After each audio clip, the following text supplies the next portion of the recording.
What's up, Ragin Nation? How's it going? This is Alex, and you're watching the TF Movie Show. This is just Webster's. We're talking about the Transformers live action movie franchise, episode number 53. In this episode, I got another top 10 list for you guys. In the previous episode, episode number 52, I gave you my top 10 reasons why I personally believe, based on theories and speculation, why Beast Wars will end up being awesome and a success. Now I'm going to give you my top 10 reasons why I believe Bumblebee 2 will be awesome. And I think some of you might have gotten the idea that I want to see Beast Wars more than Bumblebee 2, like I put more value on Beast Wars, and that's sort of true, but actually the fact is that I just want to see more Transformers films on the big screen. That's all it is at the end of the day. I do want to watch Beast Wars the most because it's something fresh and entirely new, and I also want to watch Bumblebee 2 because I really enjoyed Bumblebee 1, and I of course want to watch the animated Cybertron prequel, as well as, even though it's not happening, Transformers 6 The Rise of Unicron. I do want to watch all of those, but out of the four of them, I want to watch Beast Wars the most. But let's just talk about why Bumblebee 2 would end up being a huge success. Actually, I don't know if it's going to be a huge success, but I do think it's going to be a great film, and I'm going to give you 10 reasons why it's going to be awesome. So let's just start with number 10. The first film was awesome. Bumblebee, which came out in December of 2018, was a huge positive surprise. Okay, after seeing Transformers last night, back in 2017, a year and a half after that, in December of 2018, what a big change. It was such a positive change. It was something the fans wanted. Maybe not 100%, but it's still a big dramatic departure from the Michael Bay style. So with that being said, Bumblebee 2 I think is going to follow the same success, because the fact is that people who really enjoyed Bumblebee want to watch Bumblebee 2. Okay, so here's number 9. Reason number 9. This is a Bumblebee and Optimus Prime buddy film. Okay, Optimus Prime and Bumblebee are the two main characters now, and that's what at least Lorenzo de Bonaventura, the producer, has been mentioning or stating that the next film would be like. All right, because obviously Bumblebee and Optimus Prime have been the two main characters in the previous films, the first 5 films, and they have been the focus of those films. Except maybe Transformers Last Night, Bumblebee had less screen time, more screen time on Optimus Prime. But the fact is that they are the two most recognizable. So they decided that let's just put the focus on them and just make a good movie out of that. So I think they have a really great starting point, a really great blueprint, and that is the first Bumblebee film, and they could make something even better with the second one, especially having Bumblebee and Optimus Prime being the two main characters. Number 8, less focus on humans. Here's my theory. I personally believe that with Bumblebee 1, it was an experiment, which is true. It was an experiment. They don't know how it was going to be, and by they I mean Hasbro and Paramount. And it was a success. And they gave the fans what they wanted. And they heard the fans. They listened to the fans. And now the fans are saying, we want less humans. So because of that, they decided that, hey, we're going to make a Beast Wars movie, which I personally believe is not going to have any humans at all. Okay? So they're taking that step. Next, with Bumblebee 2, they're making an Optimus Prime and Bumblebee film, a buddy film. So does that truly mean that they're going to be the two main characters? Like the main characters aren't human characters? Is that possible? I think it's possible. I think that they're using baby steps to really ease into the whole less humans or no humans direction. Because there's Beast Wars, and then there's also the animated Cybertron prequel, which is going to have no humans at all. So this is something that a lot of fans are excited about. They're probably going to do the same thing with the Bumblebee sequel. Now, just because it takes place on Earth, we all know that there's got to be humans. There's probably going to be some supporting cast members, and they're going to be treated as supporting cast members. And I think the best thing that they should do is cast an unknown. That way the focus will be less on a character like, or an actor like Mark Wahlberg, or an actress like Haley Steinfeld. You know what I mean? So cast an unknown, and cast someone that is going to be a supporting character, where the main characters are going to be Optimus Prime and Bumblebee. Still, I think they should still give the human character an important part, like, so that they're not wasted, and so that there's also a trust and friendship between the Autobots and humans, but don't give them a big role. Number 7, familiar G1 characters. I mean, that was kind of the point of Bumblebee. You know, Travis Knight was a big fan of the G1 cartoon, so therefore he included a really familiar look for the G1 fans. You know, throwing in Cliffjumper, Brawn, Ratchet, RC, Wheeljack. So we're going to get more familiar G1 characters, and by familiar I mean that not only do we know them, but the way they look. That's going to be really cool to see some of our old friends back. Number 6, brand new characters. In every single Transformers live action film, I don't care which one it is, they introduce brand new characters that we've never seen in the cartoons or the comics. And even with Bumblebee, even though it had a G1 vibe to it, they still brought in Shatter and Dropkick. Dropkick did have a toy in the first Transformers 2007 film, but Shatter was entirely new. In any case, those are brand new characters. So that's very cool. They're most likely going to do the same thing again, and that's going to be really exciting. And what's exciting about it is that, you know, they're mysterious. You know, even before the movie comes out, we're like, who are they? What are they like? What are their personalities like? What is their fighting style, or what is their transformation going to be like? It's mysterious to us, and that's what gets us excited. And then suddenly we're like, okay, I freaking love this new character, just like I loved Shatter and Dropkick. Number 5. Okay, so we know that Bumblebee was had a G1S vibe, right? It took place in the 80s, specifically 1989. So I'm just thinking that, hey, Bumblebee 2 could take place in the 90s, which is also another great time.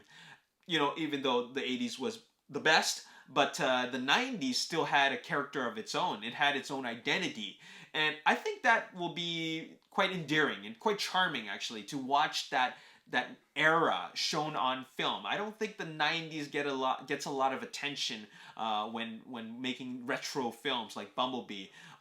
It's usually the 80s. They don't focus a lot on the 90s. I think it'll be great to bring the 90s back and see how the film evolves, like the story evolves for Bumblebee, just going through different time periods, right? So in the first film, 80s, then they should go into the 90s, all right? So that would be really cool. Number 4, this is an opportunity for us to explore the character of Optimus Prime in more depth.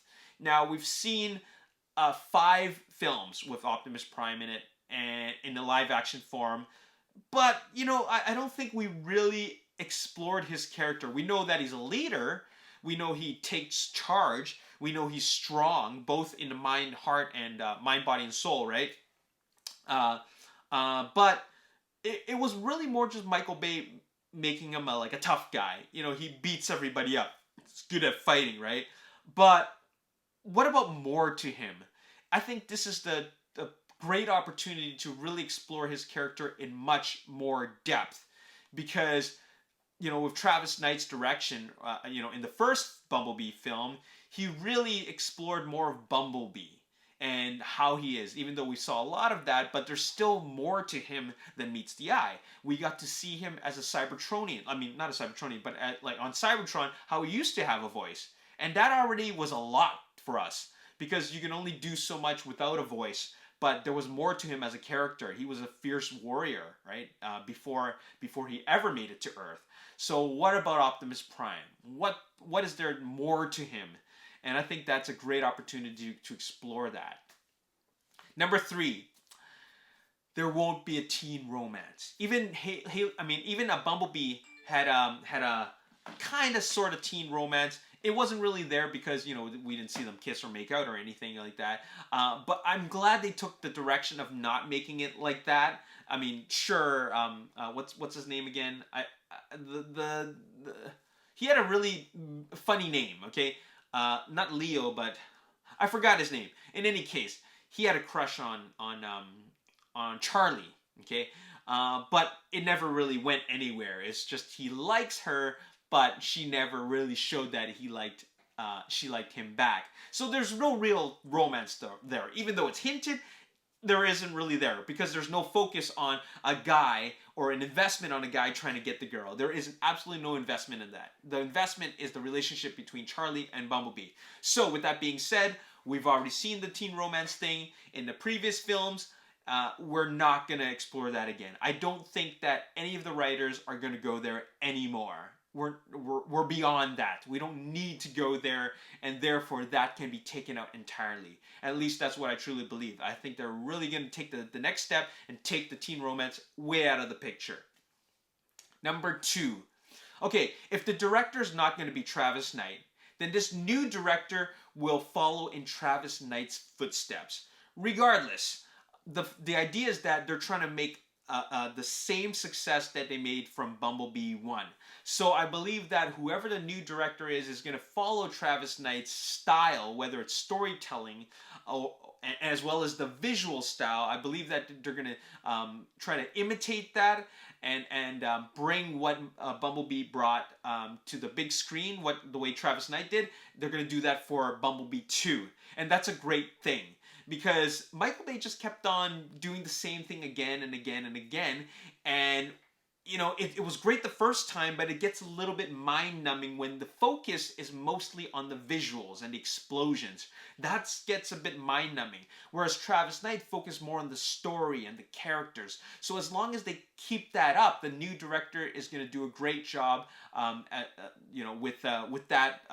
with that in mind, you know what I mean? So that's what they should do, and I think that that's what's going to happen.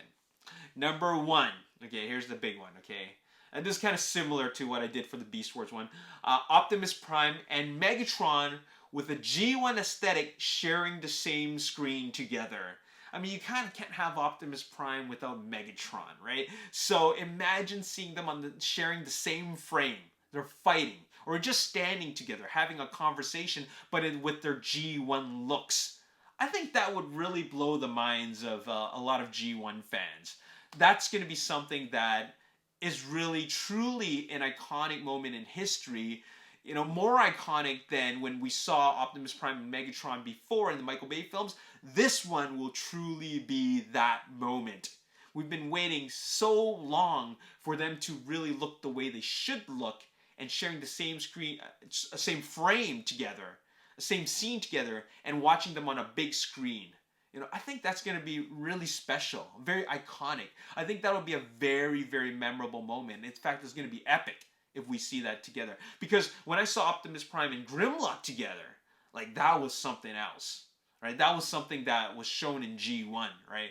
I mean, I don't remember them really fighting, although they did have their quarrels, but still, that just made me feel like a kid again. Me seeing Optimus Prime and Megatron on the big screen in their G1 aesthetic looks, that's going to be bringing me back to a kid again. Like, these films have that power to really make us feel full of awe and wonder, right? So there you have it. So those are my top 10 reasons why Bumblebee 2 is going to be awesome.